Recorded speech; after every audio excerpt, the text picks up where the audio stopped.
Hello বন্ধুরা, তোমরা সবাই কেমন আছো? আশা করি সবাই খুব ভালো আছো। আমিও খুব ভালো আছি। আজকে আমরা এক জায়গায় এসেছি, সেটার নাম হচ্ছে সুন্দরবন। ঘুরতে এসেছি আমরা বোটে উঠে পড়েছি।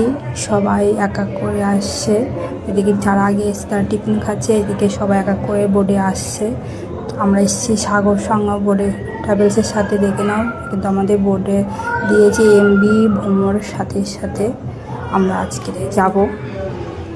এই যে পাশেও অনেক বোট আছে, নিচে আমরা যাতে আছি যে বোটের নিচে এরকম সুন্দর বিছানা সব করা আছে, খাট আছে, খুবই ভালো লাগছে, খুব সুন্দর। তারপরে আমাদের আস্তে না আস্তে আমাদের টিফিন দিয়েছে, লুচি, আলুর দম, একটা সন্দেশ, খুব সুন্দর খেতে। আর এই যে আমাদের বোট ছেড়ে দিয়েছে, আমরা যাচ্ছি। পাশে আরও বোট